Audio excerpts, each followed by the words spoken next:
and welcome to Life of Love with Julie and Friends. I'm so happy to have you here today, and I'm super pleased to welcome our guest, Teza Lord.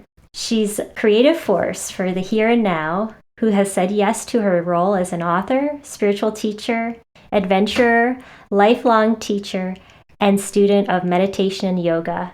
She's a revolutionary, and in many other ways, she cares and shares her passions and love force in the world. Her motto is, "Love is the weapon of mass illumination." Welcome, Teza, to the show. I'm so happy to have you. Oh, thanks, Julie, and hi to everybody who's out there. I'm so happy to be here, too. I'm just all tickled inside.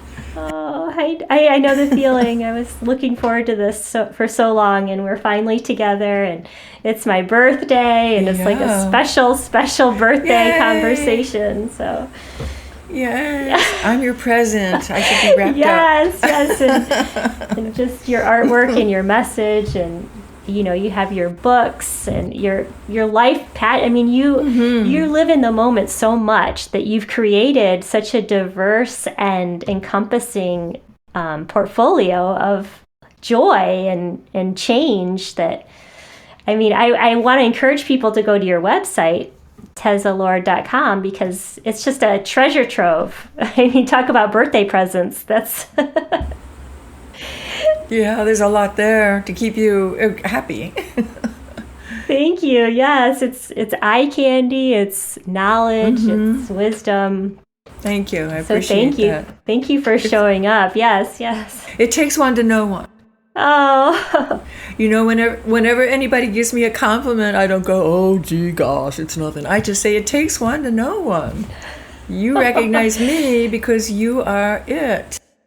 Oh, well, thank you. That's huge. That's a huge compliment. I hope one day I can have the amount of impact that you have had, because it's amazing. And well, I did want to jump in about your relationship with earth magic and how it relates to your new book, Hybrid Vigor.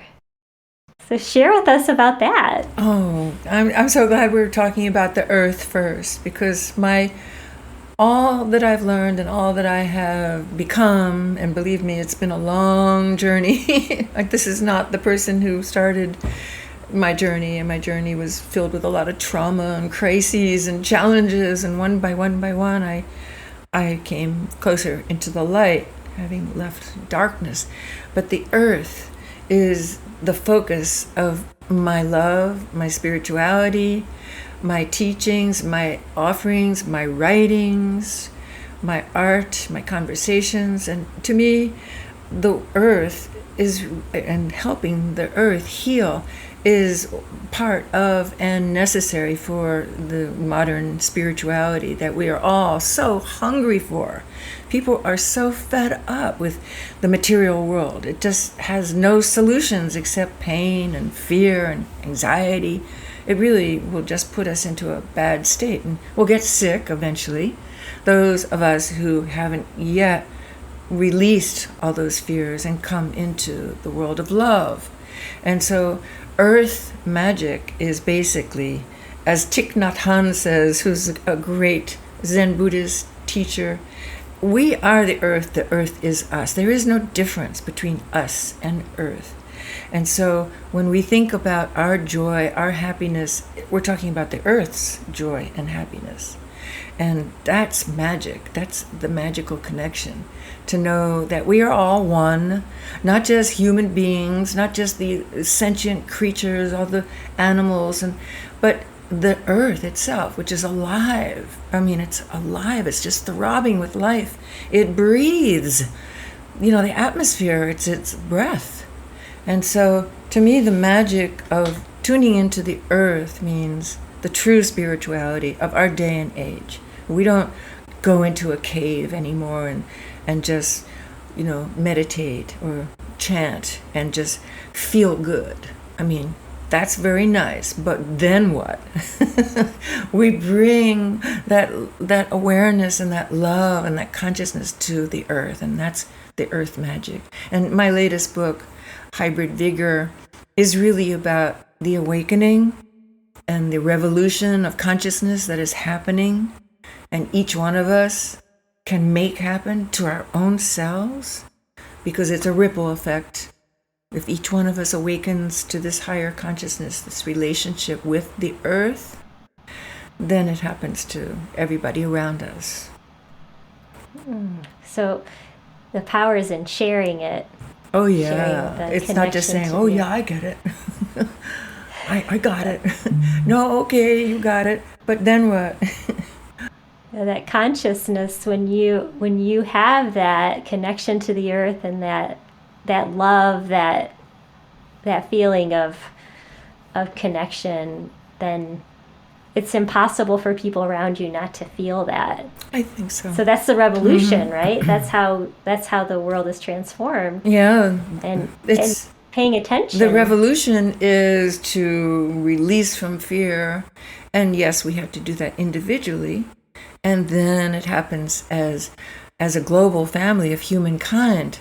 So in other words, we don't just concentrate on, oh, I have to become spiritual.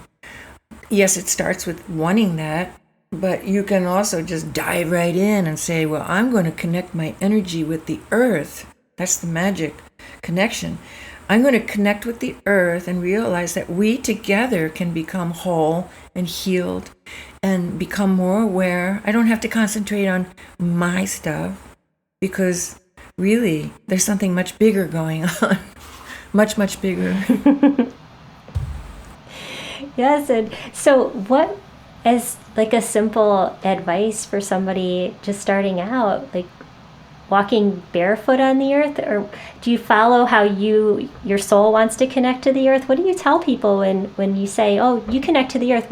What's an easy way for somebody to just start out with that? Well, the breath is always the best way to start out, because it's oxygen and all those other good things that are in the air. And without breath, not only do we not have life, we don't have consciousness. I mean, a person who is in a coma, as long as they still have the ability to breathe, usually through a machine, they are conscious. And when the breath stops, their consciousness merges back to whence it came and where we all are going eventually, which there's many names for it. We could call the waterfall of life. Just being involved in that energy, that consciousness, great spirit, the one, the oneness. There's so many names. Some people call it God. And it's consciousness. And so the best way to connect with consciousness, people who are wanting to raise their consciousness up from fear, anger, anxiety, worry of any sort, depression, whatever, you name it, is to connect with the breath. And I give a lot of mind stillers, I call them, which are little tools. Some of them are just short, some of them are longer. I put them up on my YouTube channel. And I know that people need help with that, because I did when I was starting out with this. I had a very busy mind. The Buddhists call it monkey mind. So how can we connect with the earth when we're thinking about, I don't have enough money, my kids are going crazy, my husband, I got so much going on, that people who like that will say, that's a luxury I can't afford. But yet, if it's such a basic thing for life, because it's truly the calming, harmonious tool that we all need to stay here present and to stay healthy, because it's a well-known fact, it's being documented more and more, that if we allow negative thinking or any sort of emotional disruption in our life, we will get sick. We will. And it's being proven more and more now. And not only sickness, the statistics of youth suicide, for instance, is off the charts.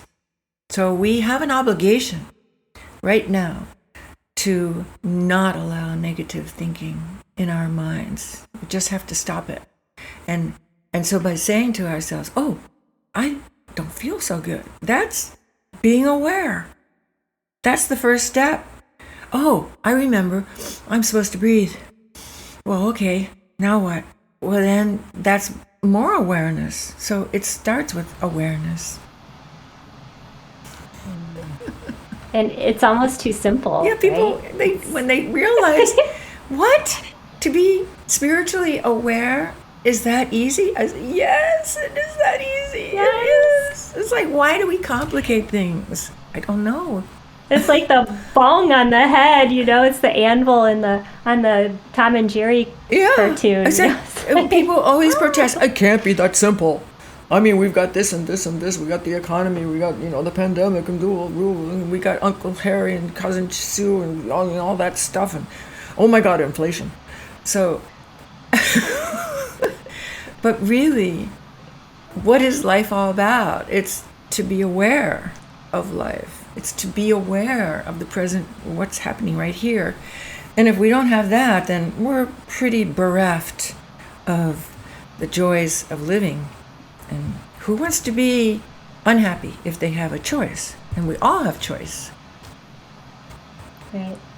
And, to me, it's like that breath, it can give you so much information. It does, yeah. Like, it's not just oxygen. Well, if your air quality stinks, you got to figure out what you need to get clean air. Like, that's a basic. And if you're making gas because you're eating too much dairy or sugar and you smell bad, you're not going to smell yourself until you breathe. Like, I mean, it's just like that you figure out exactly, because what's most important is what you can change right in front of you, right around you, right inside of you. Yeah. And, having the fresh food and the nutrition and like you said, just the awareness, like what is going on with inside of me? What's going on right in front of me? Like, I mean, how you could change someone's life by being aware and stepping, pulling them out of the sidewalk if they're going to get hit by a biker. Like, there are so many things like right around you that the benefits just like of you said, awareness are just innumerable. Awareness, like somebody could say, well, why? Who wants to be more aware? Well, first of all, you understand the nuances of life, and you see the connectedness of things, and that's really more interesting than any TV drama that anybody's ever written. Right. If you can see how your smile plays out in the world, like what more exciting is that than watching your smile affect, or even watch a bad mood affect everyone around you. I mean, you can sit and watch it's your magic, right? You decide how you want to show up. And if you spend your day looking at how you're showing up, there's nothing more powerful. I agree with you. We had a rule in our house raising kids that, okay, if anybody comes down to the breakfast table looking like this, you got to go back to your room until you can come down with a smile, because nobody wants, a downer. And it's infectious. Yeah. If you have a smile, then other people get uplifted. And if you don't have a smile, then other people wonder what's going on, and it brings their happy mood down to another level. Yeah, we played Bobby McFerrin's song, like, don't worry, it's just like, because everything's gonna be all right, and all that. Well, that's Bob Marley, but Bobby McFerrin was... What's the, Be happy. That I know it sounds so stupid, but it is a choice. It's like, okay, like when I feel weird, because we all have biorhythms, so we can't just be in one constant state all the time. We have to be aware of, where am I at? Am I a little concerned today? And like right now, I'm a little concerned about my husband's health. And so instead of really being out of sorts about it, I'll just say, well, what can I do about it? I can send him more love. I can send him more prayer, invisible energy that will help him find the solution to what he needs to do. It has to come from him, that free will thing. He has to engage in his own healing. And yes, I can facilitate having a nice house and nice meals and pleasant, but I can't make decisions about what to do about a health factor. I can send love, which is like an invisible energy. It's like, it's better than sending money or contributing to a fund. I mean, that's good to do that too, but I think it's most powerful to make sure that our minds are sending positive vibes, like Ukraine, for instance. How many of us take a moment out of the day to just send love to not just the people in Ukraine, but to Putin? Put love around that person's consciousness, who is the sole responsible factor for this unstableness that's affecting the entire world. I mean, it doesn't do any good to hate. It absolutely will negate any kind of creative energy there is available to all of us, which is the psychic tool of all of our, being alive. We just have that. It's magic. It's not just earth magic, it's our people magic.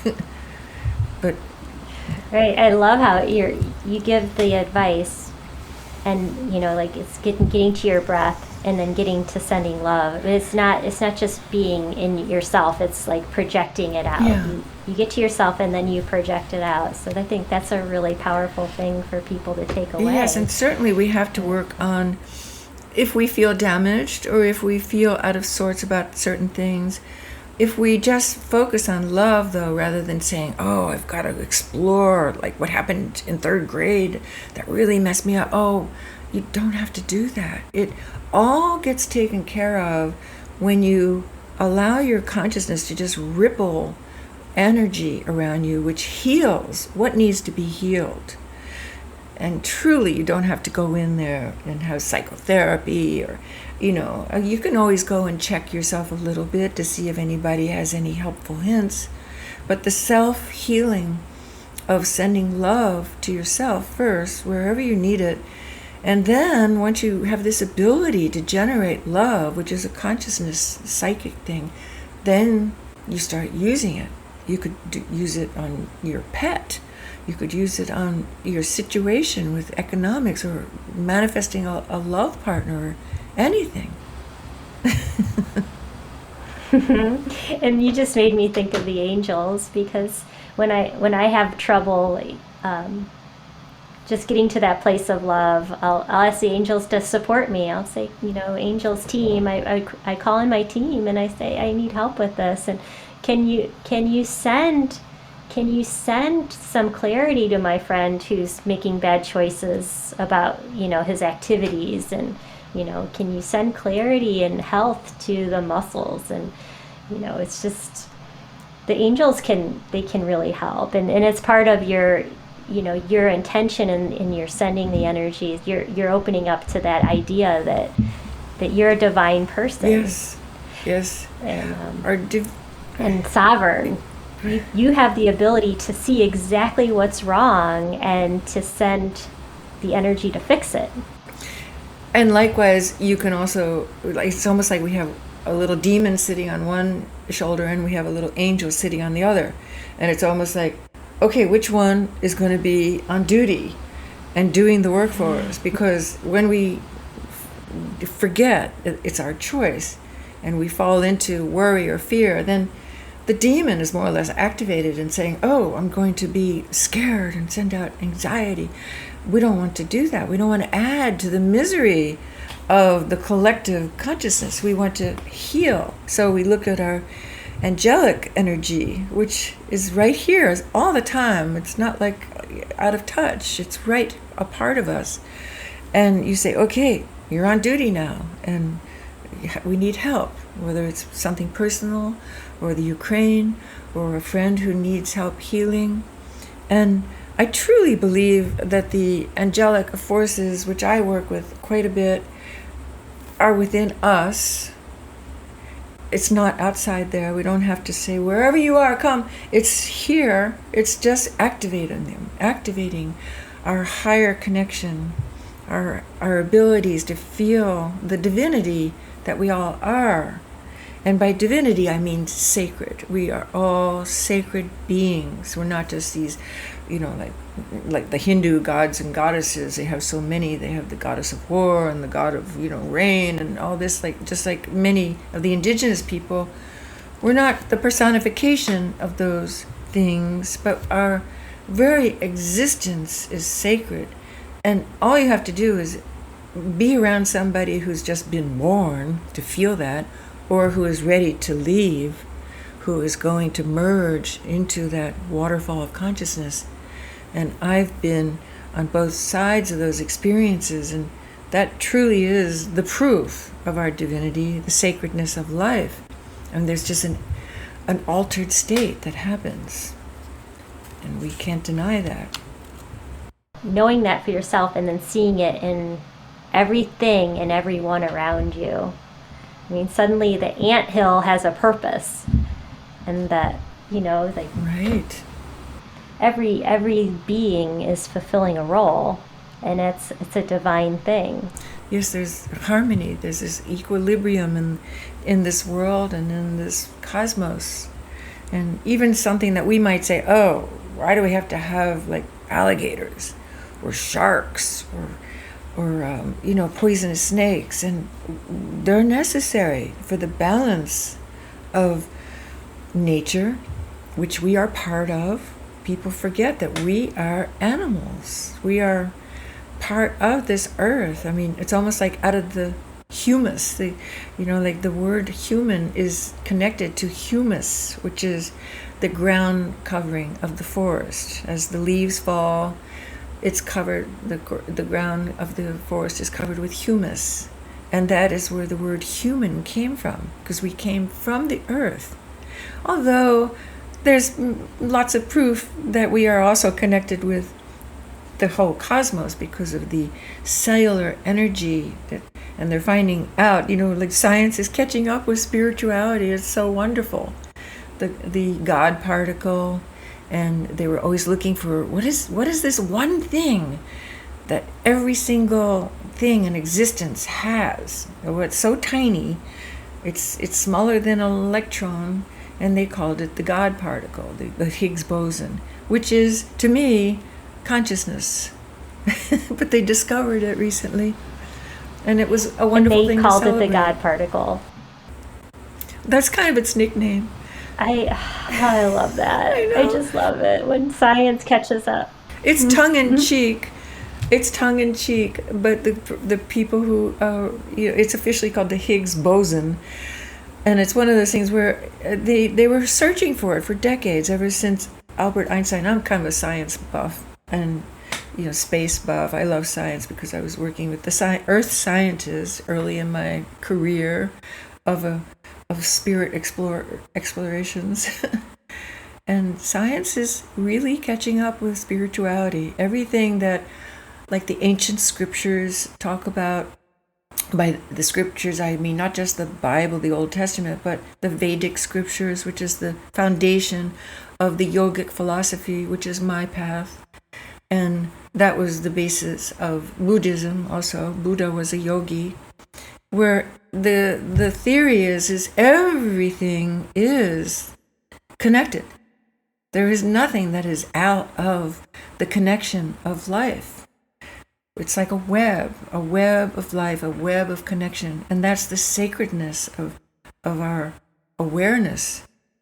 And so when we talk about, like angels, for instance, this is not something that's separate from us. It's just part of us. It's the unseen part of our existence.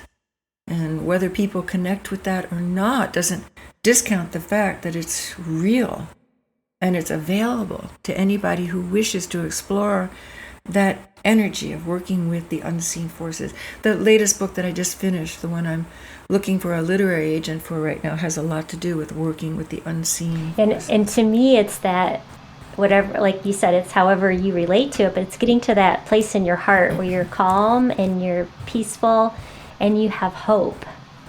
You have hope, and like you're saying, this God particle, that everything's connected. So if everything's connected, then everything is changeable. Everything is in a state of constant change. We don't know how this is going to end, except we're in the middle of this beautiful story called life, existence, and we can't say, oh, it's going to end badly. The people who are into that, oh, please. That's your reality. It ain't mine.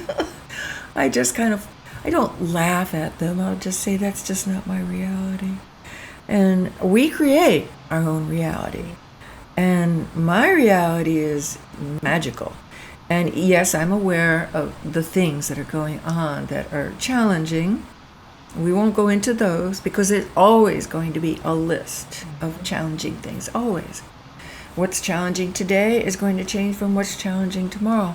But the one constant there is change. Mm-hmm. Constantly. Transformation. Spiraling of evolution, going up, up, up. Yep, it's an upward spiral. I hear you. And it means so much. It really does.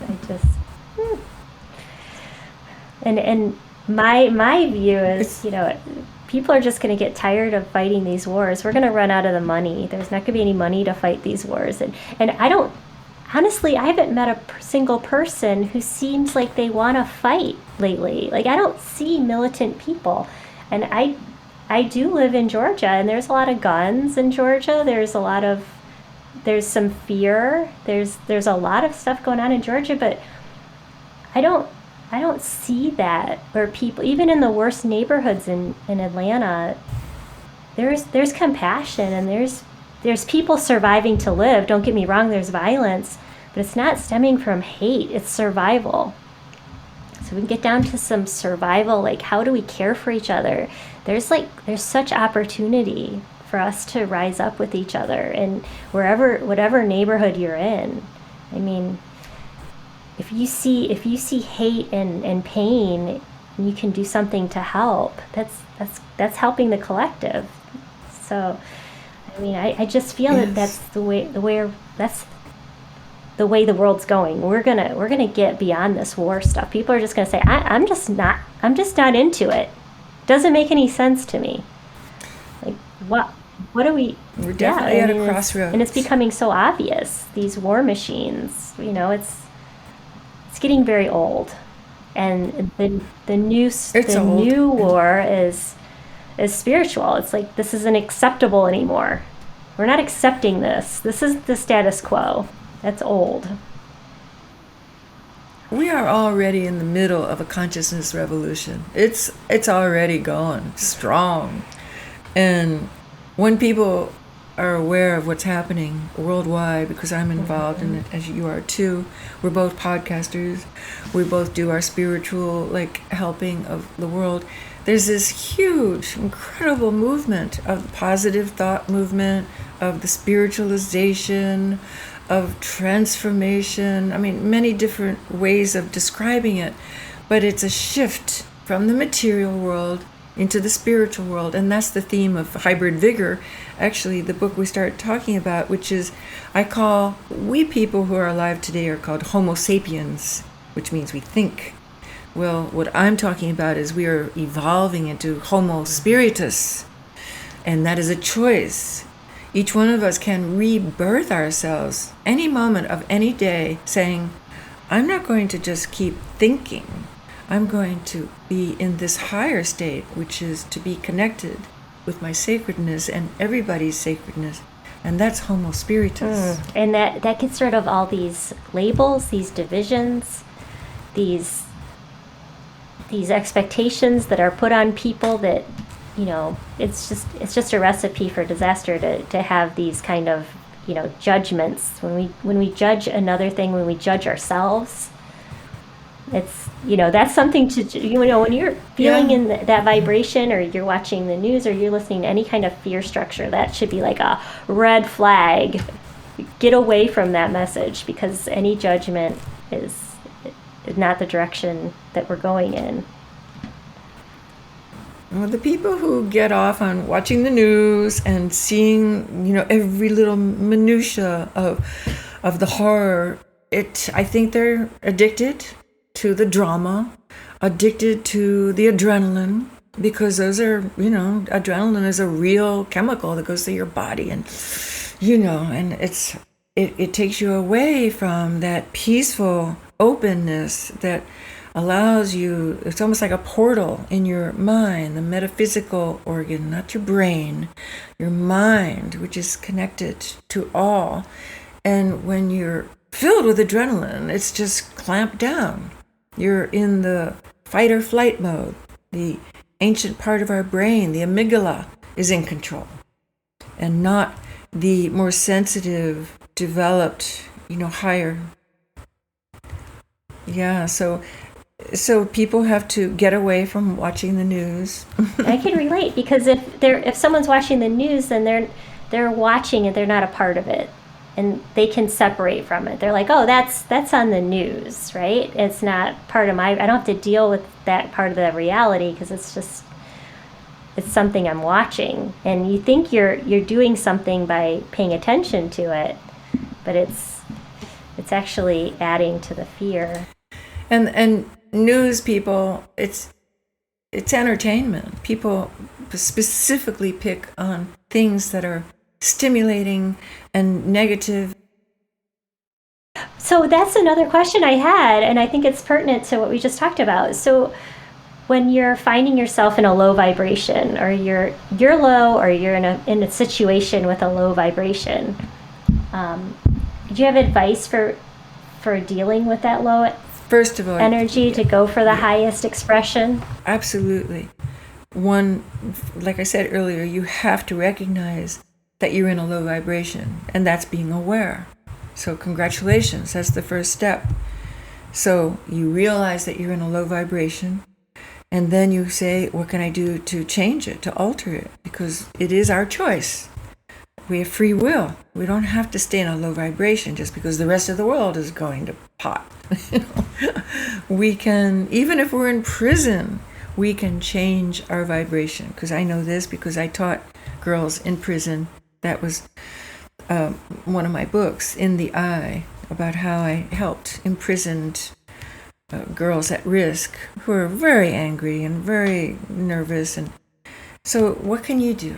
Well, you tell yourself, or you have a teacher, or you have a guide, or you have a previous experience, and you remember, oh, it's not real. It's in my mind. It's in my mind how I feel. Now, that doesn't mean that there might be bombshells going off outside and you're being attacked. But still, in your mind, you can say, oh, inside my mind, I have this connection with higher things and what's going on outside. And I get there by watching my breath. And when you watch your breath, your mind gets still. It's just what happens.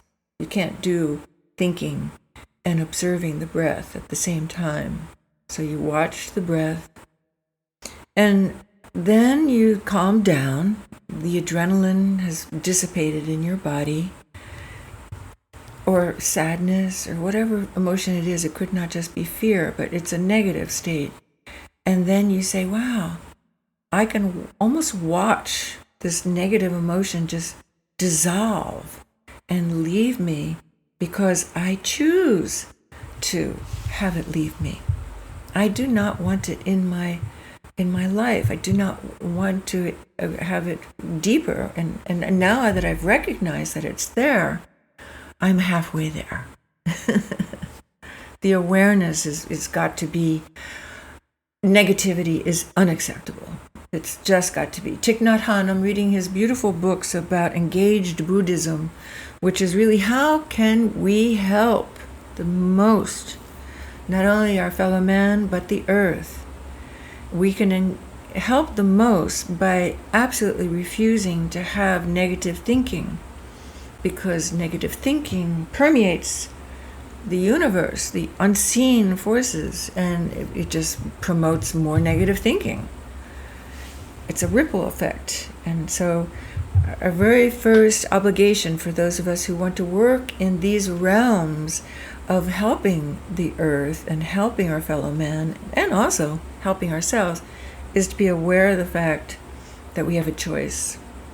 And absolutely say to yourself, it is unacceptable to have fear, anger, anxiety, unacceptance, intolerance, judgment of any sort. And now that takes practice. This is not an impossible thing. It's constant vigilance. And the more we do, we get better, don't we? Yeah, and it's okay to say that doesn't work for me. Maybe it worked for me yesterday, but it doesn't work for me today. Yeah, maybe one day you have to go take a walk or a run. And me, I swim, I do laps, I do yoga every day. I look at the sky.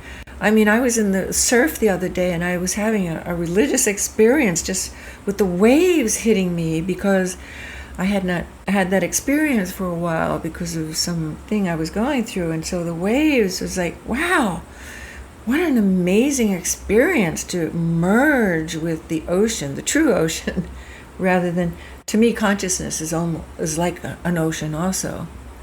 And I was just in bliss. Mm-hmm.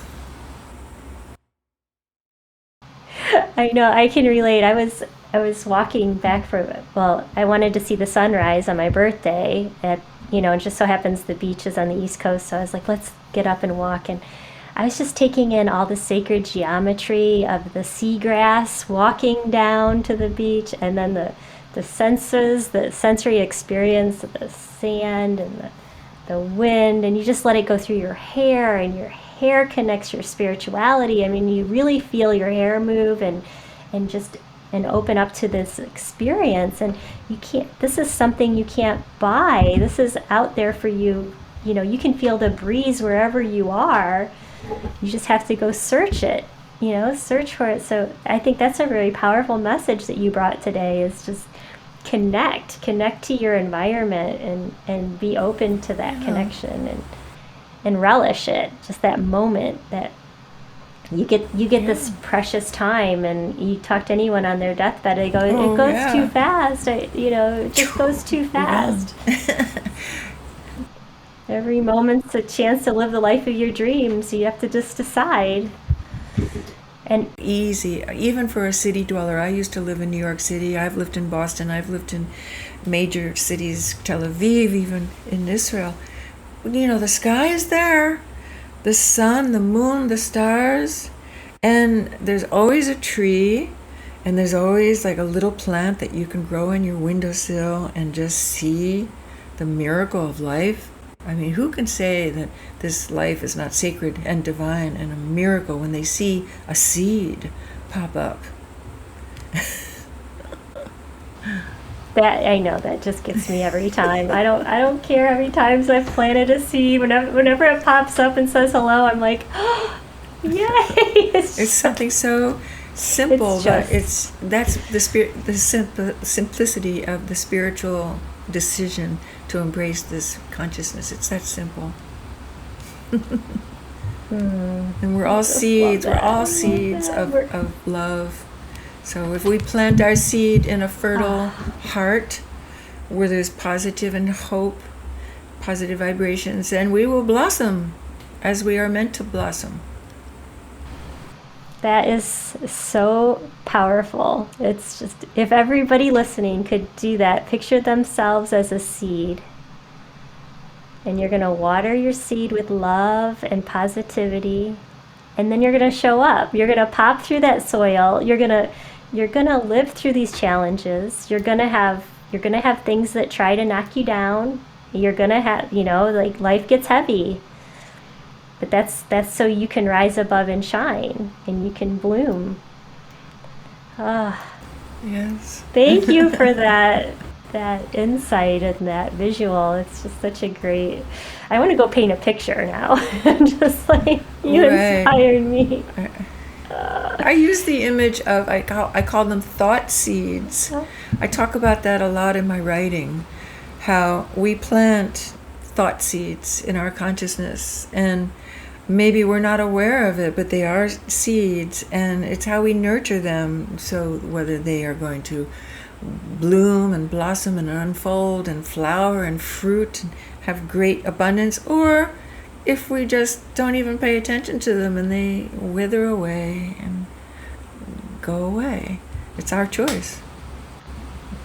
It's just, I love that. I can't wait to read that, because it has so many, it's such a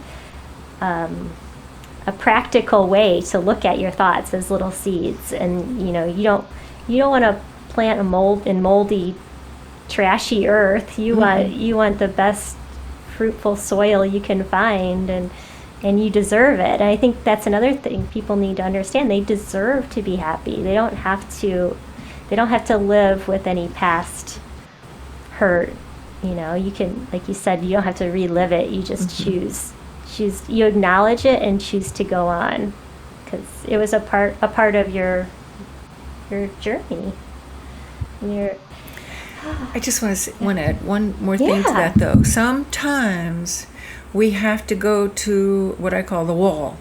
We have to have something like a bottom, something really horrific happen to us in order to say, I'm going to change. And I truly believe that's what's happening in the world today.